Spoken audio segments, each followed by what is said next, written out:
Hello guys, good morning.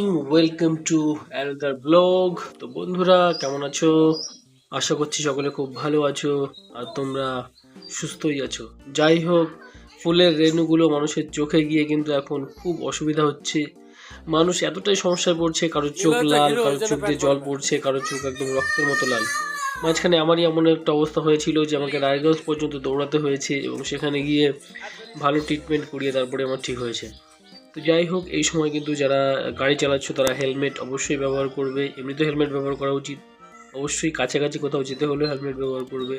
আর যারা cycle চালাচ্ছো বা পায়ে হাঁটছো তারাও অবশ্যই চশমাটা ব্যবহার করবেন, কারণ এই সময় ফুলের রেণুগুলো চোখে গিয়ে তোমাকে চোখের বিভিন্ন সমস্যা হতে পারে। এছাড়া নাকের মধ্যে গিয়েও কিন্তু কাশি বা সর্দি জুখামও হতে পারে। এতটাই খতরনাক এই ফুলের রেণু। এই সময় ফুল ফুল গাছগুলোতে ফুল ধরছে, প্লাস ফল যেগুলো গাছ রয়েছে সেগুলো গাছেও ফল ধরছে। তাই এই যে পোকার পরিমাণটাও কিন্তু বেশি রয়েছে। বাড়িতে কিন্তু রাতেও সেই পোকাগুলো ছোট ছোট কি পোকা বলে সেটা চলে আসছে যেখানে সেখানে। আর রাস্তাঘাটে তো অঢেল পরিমাণে রয়েছে। তাই এর থেকে বাঁচতেই হবে যে করে হোক। তাই তোমরা সতর্ক থাকো, সাবধান থাকো, আর অবশ্যই চশমা ব্যবহার করো আর হেলমেট ব্যবহার করো কোথাও যেতে হলে। Thanks for watching this video. করছি খুব তাড়াতাড়ি। ধন্যবাদ, সবাই ভালো থেকো, সুস্থ থেকো, ধন্যবাদ।